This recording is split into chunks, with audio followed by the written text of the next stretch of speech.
Alright guys, we're back. Sorry about that. Let me get Warcraft up, and there we are, we're back. Put chat up as well, and everything should be just goddamn perfect now. Alright, so what we're going to talk about, let's go ahead and make sure we pause the game. Now, I'm playing blue in this game. Now, there are a few strategies that blues can go for, such as a drop blue, a Dreadlord blue, or a Warlock blue. Those are the main three you're going to see. So the answer that you need, what the question you need to ask yourself is, what is Red doing, what are his plans, and how can you work around that and be of the best help? Now in this game, I had a specific thing on mind. I told Red exactly what I wanted to do, and we're going to follow the game from my point of view for now. We'll talk about early blue strategies and the first things that you want to do in them. There we go. Alright, first of all, grab all your units you can from all the different locations. You want to start your creeping early, which is why the first thing I do is I group up all these units that are stationed here into one big control group with Mal'Ganis, and I begin creeping. You have a couple Shadow Priests and even these Warlocks for stuns. Their Q ability is a quick Shadow Stun. We'll see that put to good use later, but it's very effective when you aggro this creep camp, because you end up getting a Dire Frost Wolf, a Giant Frost Wolf, two of them, and then the Giant Polar Bear also jumps in, so it can be a bit of a problem. Now, Red and I ran out. I ran out very early. Grab these creep camps from Purple if at all possible. With this number of units, you should be able to push Purple back if he's being aggressive. Yeah, you know, target Arthas a little bit, maybe scare him with Tichondrius because you can cancel their attack movements. And we can even talk about what Purple's doing. Orange and Green and what they're up to. Let's go ahead and see what Green was up to. He was very happy to see me in this game, but I don't imagine he was after we were done. Pardon me, still getting over a bit of a cough. Here we go. Killing off all of his peasants, a smart move at any stage in the game, as those peasants will become zombies later. Along with the Cults of the Dam, honestly, the Plague Cauldrons are the biggest problem now, is they spawn units and they put a couple workers down, so you can summon units too. Really adds the, it can be the thing that tilts or the thing that finishes, but if you're losing and it's not looking like it's even a fair fight, the Plague will not change that. But if you're, you know, you got your opponent on a fair fight, you're kind of going back and forth, the Plague can be a real game changer as you snipe all the control points and cause chaos on his production line.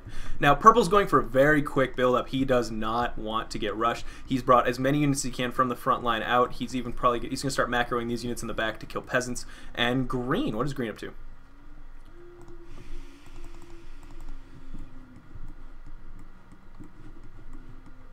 Green would appear to be a little new. Moved both the heroes down, has not selected any of the units yet, will probably join the fight a little bit behind schedule. Red's already massing up a large meat wagon force. Now, you're going to see what happens with Warlocks. Alright, I have a full group, level 1. Level 1 is the tilting point. You want to get Warlocks, and meat wagons is what I start massing up after this.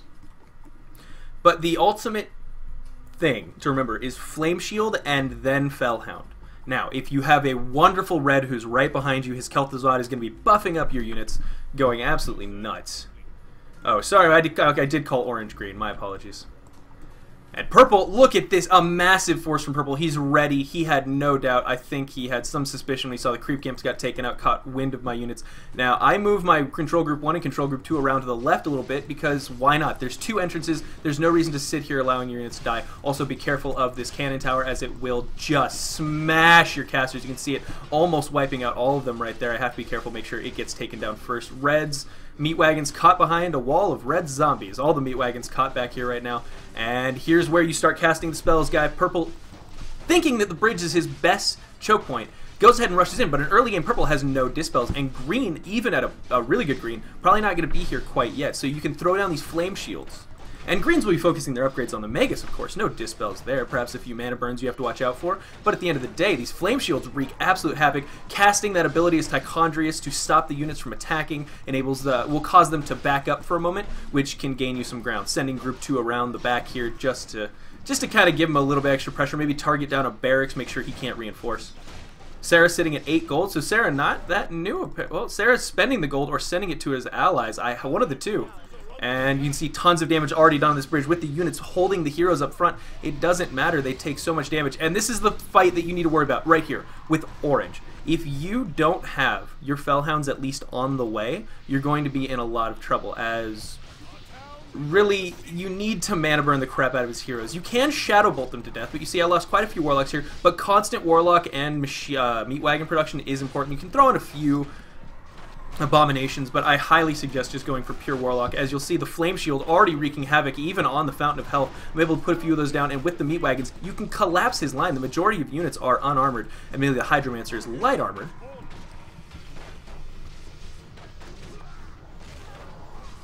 But there's no reason, and if you're a little worried, you can go ahead and throw an extra upgrade into your Shadow Priest, which enabled them to cast Dispel, getting rid of that Meat Shield for Orange. Now, Orange is getting a little too cocky here. He wants to get off as many of these blizzards as possible, and Red's still doing a good job. He's trying to kill off the units that are targeting this building. I think he will do fine. Jubileethos falls, but that's fine. I didn't intend for Jubileethos to be good. I just intended him to keep Purple busy. I throw away quite a few things here, and it's all in the name of a bigger strategy. I will even possibly use a Dreadlord there. Jubileethos still trying to hack his way through the barracks, but I don't think he's going to make it. Antonidas gets caught out of position because of cripples and stuns, and there you go. Even the poison on the Crypt Fiend's able to finish off Jaina there. You got to remember, as evil, you have so many ways to mess with enemy heroes. You have Cripple, you have Frenzy that you can cast on the units that are surrounding them, Shadow Bolt, Curse as well. You can do Anti-Magic Shield to reduce the effectiveness of their damage. You have your Shadow Priest, which are healing, reduces some of the AoE problems you face with Purple's Hero Squad, and Jubileethos will die. That's fine, because constant production behind this means that we've wiped out 1, 2 armies already. Green, still just funneling money into their ally, has finally moved out. Sarah, unfortunately, a little bit new, it would appear. But even a good green, I don't think would be able to... A good green would be getting here around a minute ago, and a minute ago, this was already gone. Orange had died. He pushed in too early. He felt the pressure, and that's what this build does. It's not about your opponents being bad. It's about making them uncomfortable enough that they make bad choices.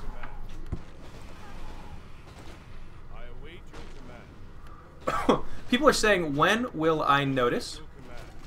Oh, you guys are talking about murdering me. Wow, I had not noticed at all. And again, you can target down Arthas. You saw that. Those Warlocks just spammed the Shadow Bolt, dead before he can do anything. If you get the Fellhounds out as well, you can destroy any hero's mana pool. Best to go for Purple's heroes that do things like Divine Shield. I guarantee you, 12 Hounds will burn through all their mana, and then they are a breeze to target down. You force them to cast all those Holy Lights. They can't run away. You cripple, stun. It's brutal. I highly recommend it. And Orange is going to try to remax on the back of this. Hydromancer's on the way. He's got Lumber going. He's taking control points up to 7 already. Cleared out all of his... it would appear he's cleared out all the villagers, so he won't be dealing with the plague at all. Green shows up and immediately gets stunned down. Guys, I cheated. I use these stuns nonstop. You're going to see heroes falling left and right. Demi-heroes going down as they just can't escape because, well, stuns, guys. Warlock, stun, stun, stun. If you're going with a heavy caster red as well, this combination is brutal as you have almost unlimited summons from the front line. Mana burn, cripple, stun. Bam! Siege Wagons behind that, you're fine. You're going to be fine. Now, you do have to remain aggressive, and you have to take as many opportunities to advance yourself as possible. Don't just sit back and think, oh, I've massed up, that's it. You have to be constantly moving. Checking on new things, trying to catch units out of position, taking out towers and bases where you can while they're still building up. No reason to allow them to keep that fortified position if they're not going to be able to defend it right now. Capitalize on your advantages, guys.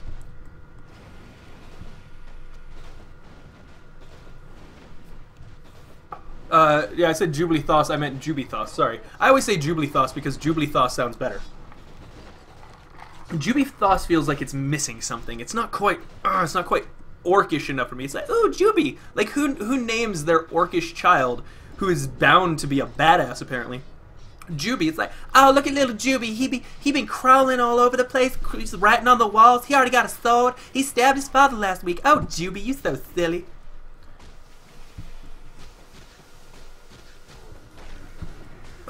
And remember, always be extremely careful.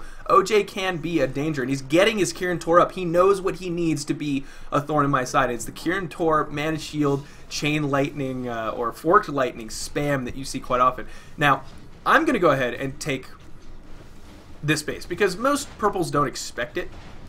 They expect red to be knocking on the door, and these Warlocks kind of throw off his ability to use heroes to clog up that choke point. You can stun them, you can also... mana drain them with the Fellhounds, and the Fellhounds on the front line will continue to mana drain, so they can never get up enough for something good if they choose to defend. I have another replay where you'll see a purple go crazy, but today we're going to talk about assaulting Dalaran as blue. Blue solo Dalaran is a nightmare.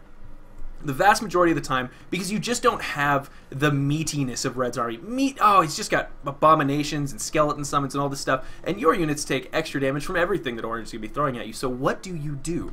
We will see.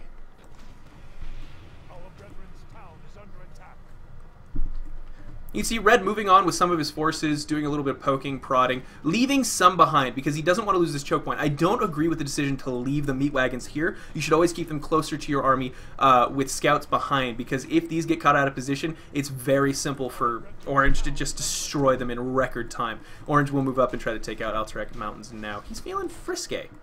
And I don't even know... Alright, Teal is cleaning up down south, and we're going to go ahead and take a quick look at what everyone else is doing. You can see the Horde looks like they're doing fairly well in Ashenvale. Night Elves are ready to clash together. But, you know what? The Dalaran attack has not taken place yet, and I don't recommend doing it until after you've gotten this crown, as it will enable you to use this strategy to fruition. I don't think it's possible without the crown or a Kel'Thuzad nearby. People are probably wondering what my other hero's doing at the moment. He's doing dick all. I was creeping on top of all this. Red seemed to ignore the majority of his creeps. He grabbed a few. He got Saffron. He moved down to the south rather than the north. I think maybe he thought I would take these, but my force was at least a little bit drained by the end of that. A few units had fallen. And I pushed Purple back before he could destroy this. It was a point of pride. I thought maybe at some point I might want Blade Masters, and I ended up not going for it. Dark Green and Yellow are still here, so let's see what their answer to Teal's aggression has been.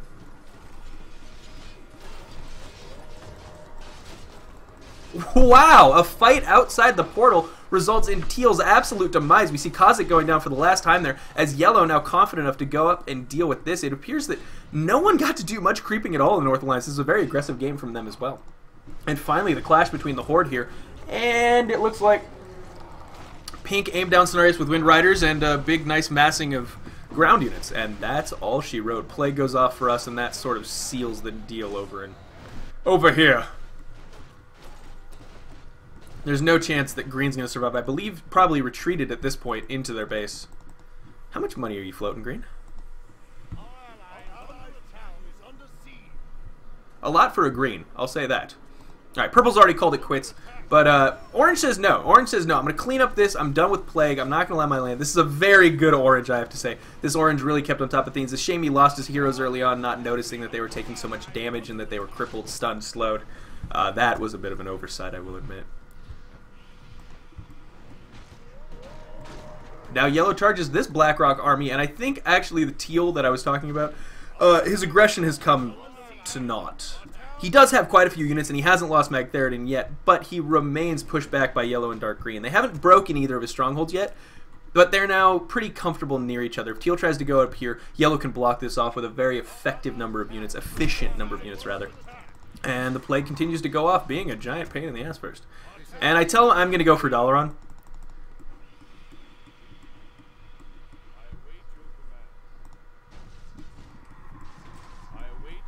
I honestly figured Red would probably be fine. He was, he's up there dealing with Green at the moment.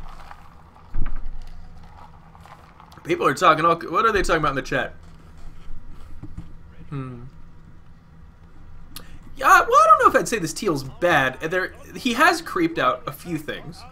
He did manage to do some damage to Dark Green. Dark Green has 1 attack upgrades. What's Yellow sitting at the moment? How's his advantage over Teal?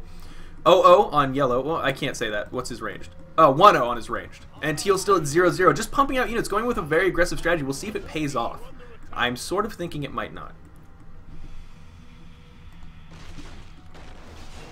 Wow, Brown Force is now slaughtering units streaming out of Orgrimmar. What is this?